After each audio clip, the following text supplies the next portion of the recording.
I know you shouldn't meet up in real life with strange men from the internet, but this guy invited me to go dig for comic books, so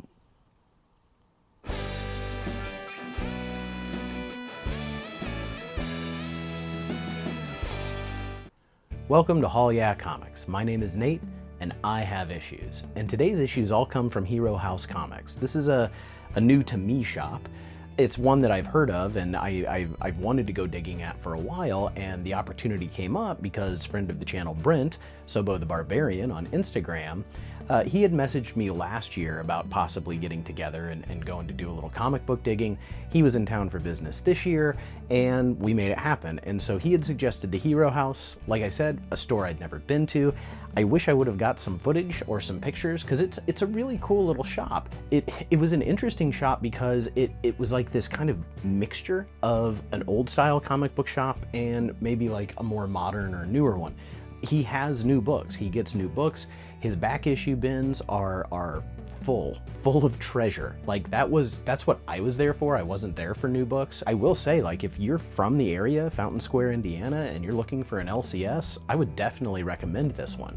It was a great little store. There were a lot of great back issues, very well organized, by the way, and then in addition to that, he had dollar bins, he had 25-cent bins, he had full sets. I mean, I passed on a full set of Tech War and it still haunts me. So I love, when I arrived at Hero House, Brent was already there and he had the dollar bins pulled up and he was already digging. He handed me a stack of books that he had brought for me, so we'll take a look at those here in a minute, and then I will also show you the books that I picked while I was there. And I got some good stuff. Make sure you stay tuned to the end because I picked up a personal grail, which, if you know me, means a really stupid book that nobody in their right mind would want. All right, so up first, like I said, Brent gave me a stack of books, and one of the things that was in there was this kind of cool Jeff the Landshark poster. So Jeff the Landshark in Marvel Rivals. I love Marvel Rivals. That's why he said he got this and gave it to me. I mean, yeah, he's adorable, but as soon as you see him, you know he's gonna swallow your whole team and spit you guys off a cliff.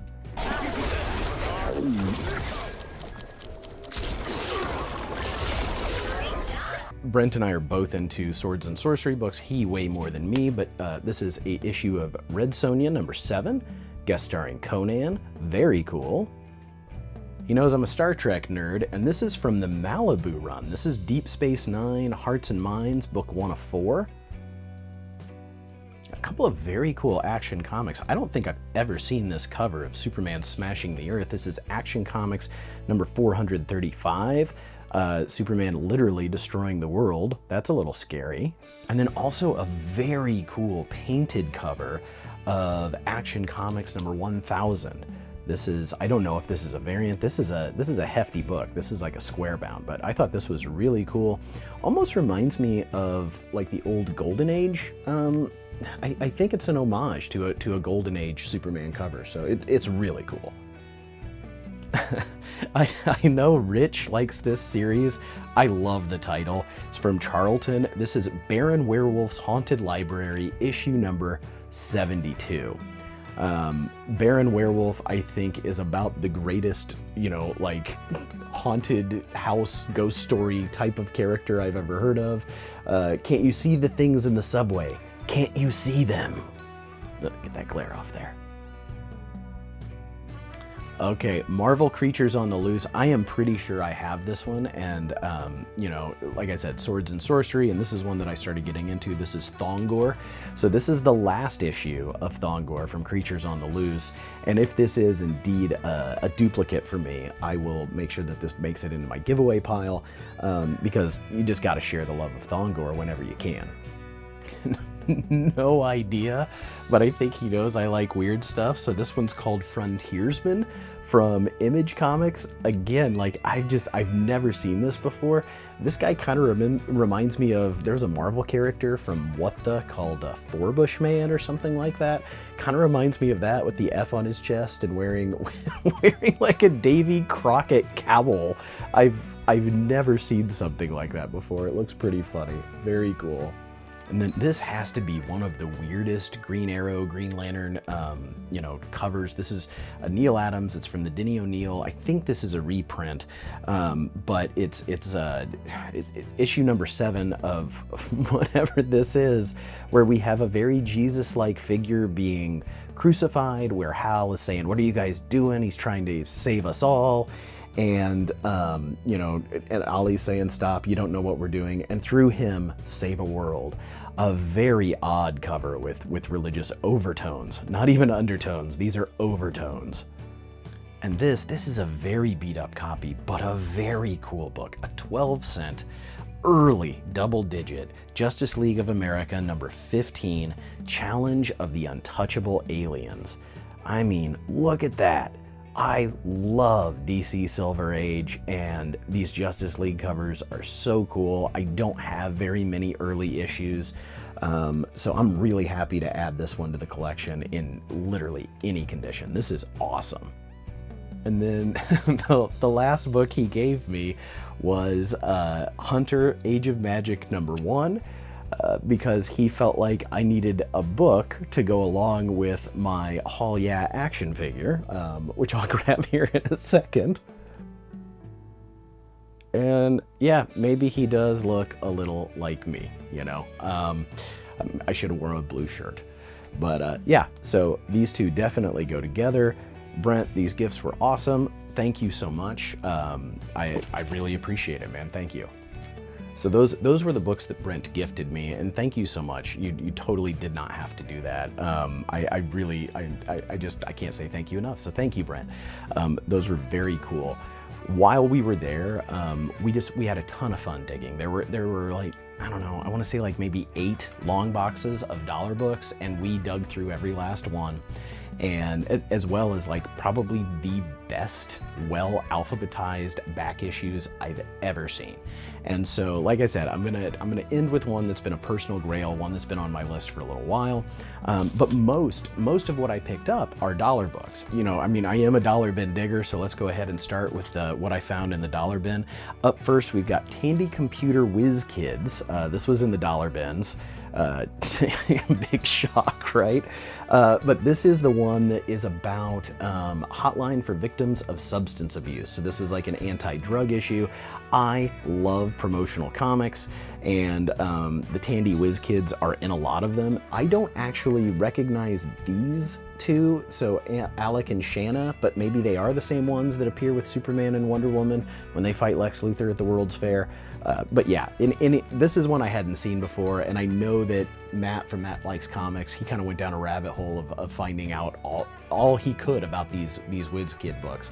I don't think I'm gonna go that far, but when I see one in a dollar bin that I don't have, I'm gonna grab it. Then this is super cool. So this is book 3 of the superhero catalog from Heroes World. And Rich from Big Nasty Comics, he gave me the first 2 of this. And inside are all of these, it's a catalog, like a toy catalog you would have got as a kid, like Sears or JCPenney, like a wish book. But everything is drawn by artists. And the little bit of research that I've done, I think it may have had some kind of contract with the Kubert School. So you flip through here and it's all the toys that were available to purchase, but instead of photographs of the toys and things, it's all illustrated. It's all drawn by comic book artists or aspiring comic book artists. Anyway, a really weird piece of history and a really cool package. So I didn't know that there was a 3rd issue, and I was really excited to find one for $1. This is a book that I keep finding in dollar bins, and I keep passing on, and I decided I'd seen it enough. So I am now a proud owner of Team America #1, the motorcycle racing, I don't know, super team from Marvel. I have no idea what this is. Reminds me of kind of that US1 era of comic books where, people were just into motorcycles and into semi-trucks, so why not make a comic book about it? So this is the one about motorcycles. I'll give it a read and let you know what I think. It's really hard for me to pass up an Archie, especially like a milestone issue. So this is Archie at Riverdale High, 100th issue. And it looks to me like Archie and the gang are, Riverdale High is turned into a boot camp. Looks like a army, what do you call them? A drill sergeant. So looks like a drill sergeant has taken over and poor Mr. Weatherby is being forced out. That's really sad. So yeah, I do love to pick up my Archies and, you know, for $1, hard to pass up. All right, up next, I've got 3 Bill Sienkiewicz covers, and the first one is really surprising. I did not realize that Bill Sienkiewicz did so much cover work on so many odd books, but, you know, how about US 1, issue number 2? Speaking of the truck driving, here's the truck driving comic book, and this is a Bill Sienkiewicz cover. How cool is that? I have US 1 number 1, I have, you know, several other issues of this as well. It's really ridiculous, but yeah, Sienkiewicz for $1, man. Now here's a painted Sienkiewicz for ROM Annual, issue number 3, and guest starring the New Mutants down here, which he does a lot of the covers for. I've never read any ROM. I know people who you know, love it, so I thought I would check it out. I mean, starting with Annual 3 is probably not the smartest move, but when I saw this, there were several different annuals and issues of ROM. You really could have completed your entire run of ROM just from that guy's dollar bins but at Hero House, but I went with this one mainly because of the Sienkiewicz cover. And then this one for $1, and it's a newsstand, and I think it's an upgrade for the copy that I already have. So Dazzler Captive, this is issue number 34, Sienkiewicz, beautiful painted cover of Dazzler in jail. Just, you know, he did this whole series of painted Dazzler covers, and this is one of the really good ones. And like I said, for a dollar bin, something that's in a, you know, just in a bag, no board, this thing's in really good shape, and I think in better shape than the one that I have in my PC right now. So a possible upgrade, but one that I couldn't pass up for $1. So all of those came from the dollar bins. Those were kind of stored below, and then on top, he's got just a great, well-organized alphabetical back issue system, and I dug through there. Below that was a bin of just really random indies, and so I picked up a couple. There were several that I really wanted to check out, but I was digging on a budget, and I did stay within my budget this time, guys.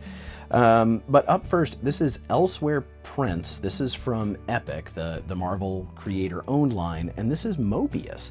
And I don't know what this is, but I do know that anything I've read that's Mobius has been interesting, usually science fiction, and the art is, of course, amazing. So this was a first issue, and it was like $2.75, so like $3. You know, this was really cool, so I wanted to check it out.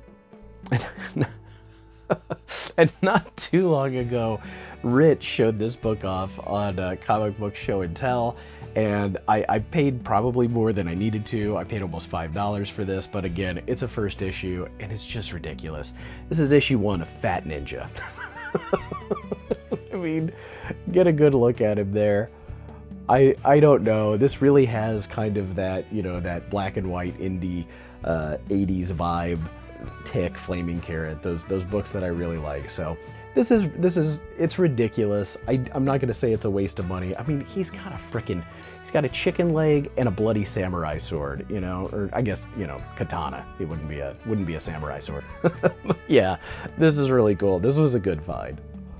And then, okay, this is it. This is the last book. This is the book that I was actually actively looking for when I went there. And I'm gonna say it again, because of the meticulous nature of those back issues, like I had no trouble, I'd look at something on my want list and I could go dig for it real quick. And this is one that I knew if I got this would eat up a decent part of my budget, but it wasn't super expensive or anything. I think I paid $12 for Peter Parker, The Spectacular Spider-Man, issue number 24, first appearance of the Hypno Hustler. I believe Death Dance of the Hypno Hustler is the tagline. So we got a nice newsie. It is not a Mark Jewelers, I checked. But yeah, we got a newsstand edition of first appearance of the Hypno Hustler. The whole reason I wanted it was because very recently Marvel Legends released a line of Spider-Man action figures, and Hypno Hustler was like one of those figures that was just a really big question mark. Why would they choose to do that? And when I saw it, when I saw the figure, I wanted to get the book. I wanted to read it and check it out. So I did. So yeah, there we go. First appearance of the Hypno Hustler. I don't think many people are actively looking for this, and I'm not anymore, but Just one of those weird things that I want to check out and make sure I have in my collection. So those were the books that I picked up at Hero House Comics. What did you think? What did you think of the books that I picked up? And what did you think of the books that Brent gave me? I freaking love them all. But it was a really fun little afternoon. You know, as other people came into the store, we kind of like drug them into our nonsense, and it was a really fun time. I'm definitely going back. I spoke with the owner, Mike, and you know, he said I could bring my camera and get a little bit of footage and just check the store out with a little bit more depth. But it was a great shop, and if you have an opportunity to go, I highly suggest that you do so. I appreciate you sticking around to the end of this video. Please give a like, comment, subscribe, all that stuff. I appreciate it, and I will see you in the next one. Bye-bye.